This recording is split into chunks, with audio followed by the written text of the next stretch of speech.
Before this video starts, I'd just like to make an announcement. I have the Liberal Tears mug for $14.99 on my website. It is the first link in the description if you want to go pick one up.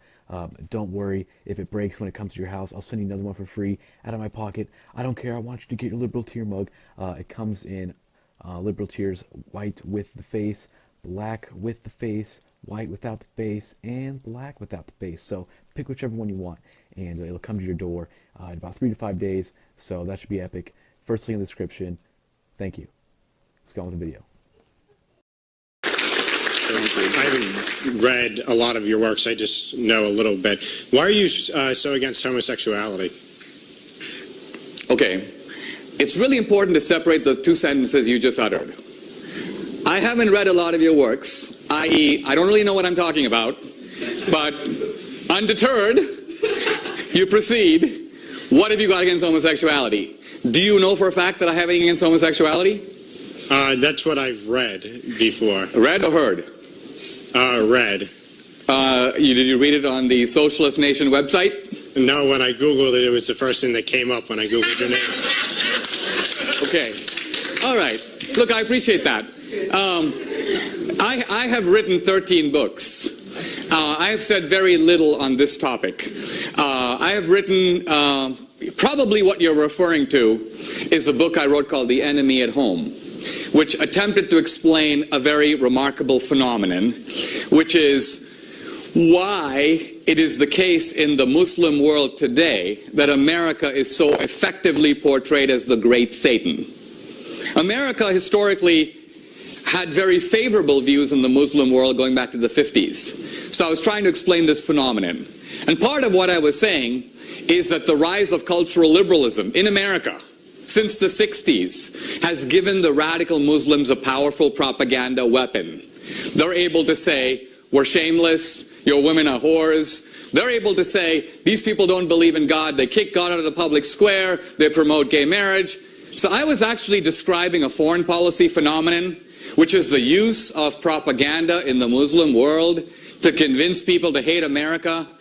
Now, quite honestly, if you were to read that, you can agree or disagree. But to reduce that analysis to why are you against homosexuality is to me intellectually irresponsible. No, but and not, hold on, don't shout from the audience. You're welcome to come up and stand in line next. But what I'm trying to say is, I'm happy to address analysis of something I've written. But this seems to me the distortion of my views. So what's the analysis? Yes or no? Analysis of what? Are you against homosexuality? Are you okay with it? You engage in it? No, I don't engage in it. Okay. I believe homosexuals have equal rights the same as everybody else. Okay, cool. Okay. You want to follow up or are you done? No, I was just wondering, so do you have a problem with gay marriage? Well, I don't have a problem with it. Let me say what I wrote about it. Let me say what I wrote about it.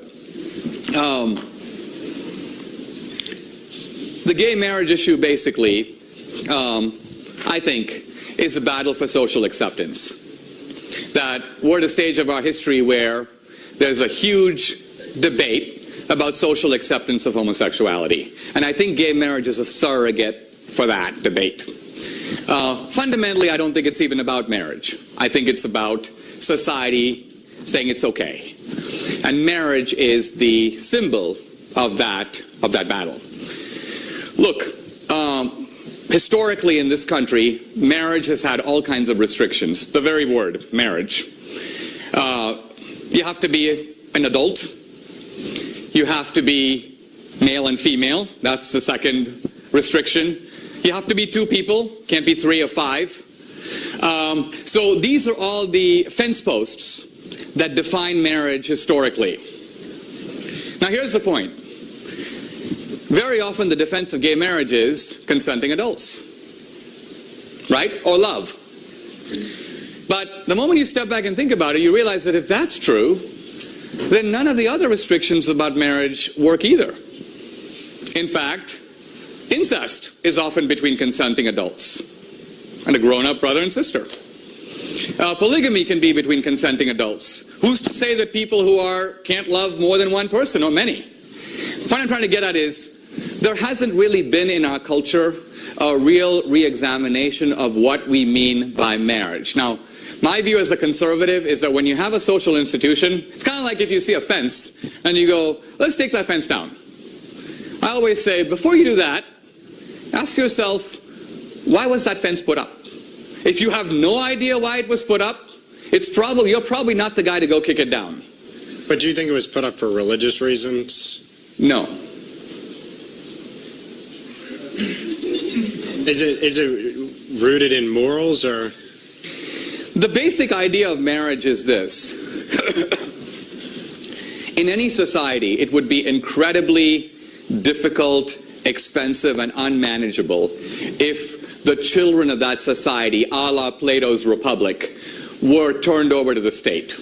Right? Imagine there are millions of children born in America. Imagine if we said to them, the government needs to now look after them, feed them, clothe them, etc. That happens all the time. So in America, do you think those people don't have the right to have kids? No. Don't take this in the wrong direction. Here's what I'm trying to say.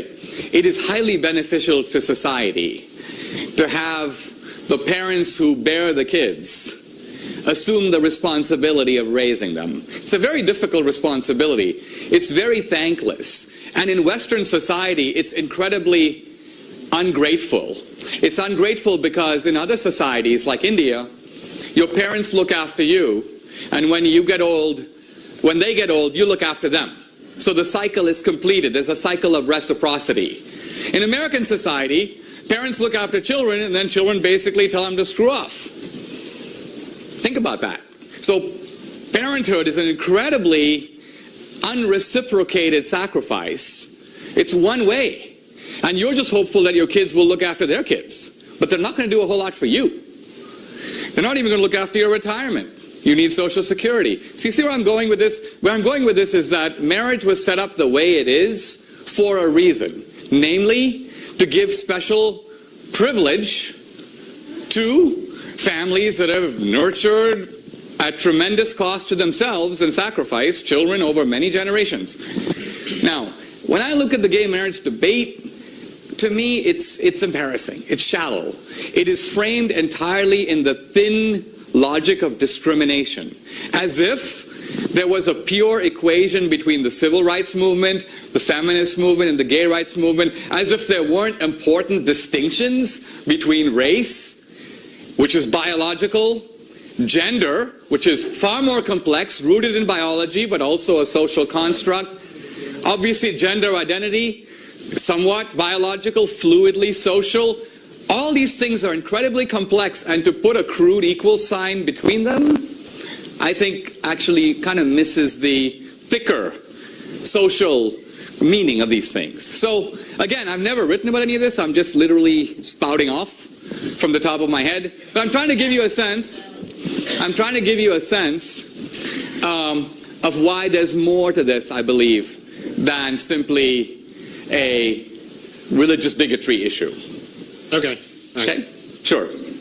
Apache and the Navajo and the Comanche had been raiding and conquering the weaker tribes like the Pueblo and the Hopi. So when the Spanish came here, they were doing basically the same thing. And this was all, by the way, 200 years before America. We condemned Christopher Columbus in 1492, but America was started in 1776. So the distance between Columbus and the founding is about as big as the distance between the founding and today. So sometimes I think what the left is doing is blaming America for a conquest ethic that is universal, and to which America came up with a very innovative solution, which is the idea of wealth creation. Well, look, the point is that when we do comparative analyses, look, for instance, when we talk about slavery, if you look at books that talk about comparative analysis of slavery, as you make in your film the argument that, look, there was indentured servitude and there were other nations that enslaved their people, but not until America, where Christianity was directly involved, was the kind of sanctification of the process of slavery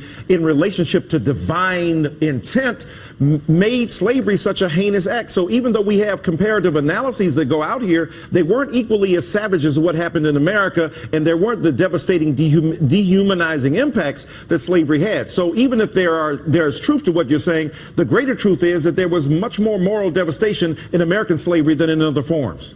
Well, first of all, there need to be some important qualifications. You've seen the film, so you know that I admit that there was a racial dehumanization in American slavery that was, in fact, unique. And yet, even there were exceptions. There were approximately, for example, 3,500 black slave owners, free blacks in the American South, who owned more than 10,000 black slaves. Small percentage. So that is a sort of wrinkle. That's a wrinkle that undermines the idea that slavery was purely a black and white issue. But for me, the more important point isn't that. It's that slavery was a universal institution, but only one nation, America, fought a great war to end it. So anti-slavery, abolition, that's the unique achievement of the West and of America. Right, but of course, the alternative could have been America could resolve the issue without resort to war. The argument could be made that the incredible and unique barbarism that accompanied American slavery occasioned the necessity for a war where other nations can say, look, we got to stop doing this because this is problematic. But I don't want to just be a conversation between me and you. Let me bring in our other guests who are here wanting to engage you. So, Zerlina, when you look at what Dinesh D'Souza is doing here, what's your take on the comparative analysis of slaveries and the ways in which Native American peoples and tribes are having tribal differences versus the kind of conquest narrative that Dinesh D'Souza says is universal? Well, I think part of the problem here is that we're trying to make the response to sort of this black-white narrative fit in that narrative, and you're missing all this intersectional space. I mean, you had Professor Kimberly Crenshaw earlier on in the show, and one of the things I think is that it doesn't belie the notion that slavery was this inherent evil if you say, well, black people owned slaves. That's something that many people maybe not know, but that doesn't necessarily then diminish the progressive argument that it was one of the greatest evils. And also Native Americans, there were certain sects of Native Americans that also owned slaves. That's something that most people don't know either. So I just think that, you know, when you're trying to fit it into this black-white dynamic, you're missing most of the points, and I think that,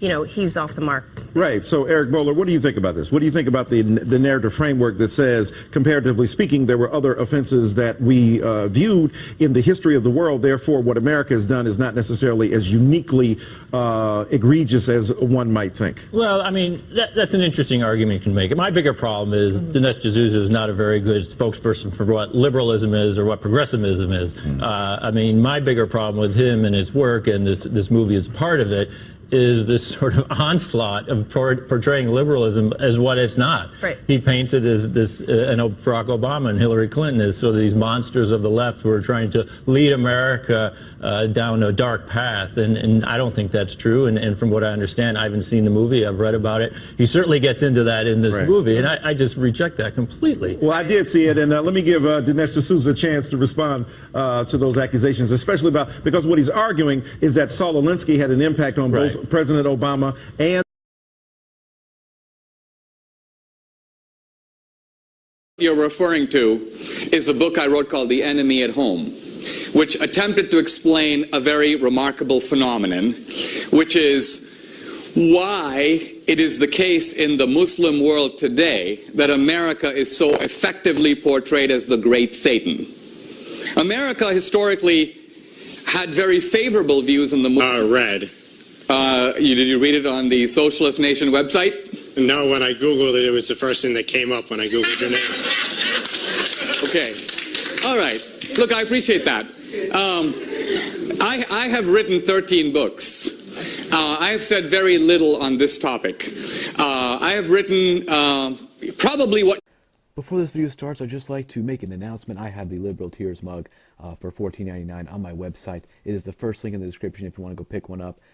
Don't worry if it breaks when it comes to your house. I'll send you another one for free out of my pocket. I don't care. I want you to get your Liberal Tear mug. It comes in Liberal Tears white with the face, black with the face, white without the... It's really important to separate the two sentences you just uttered. I haven't read a lot of your works, i.e., I don't really know what I'm talking about, but undeterred, you proceed. What have you got against homosexuality? Do you know for a fact that I have anything against homosexuality? That's what I've read before. Read or heard? Face and black without the face. So pick whichever one you want, and it'll come to your door in about 3 to 5 days. So that should be epic. First link in the description. Thank you. Let's go on with the video. I haven't read a lot of your works. I just know a little bit. Why are you so against homosexuality? Okay.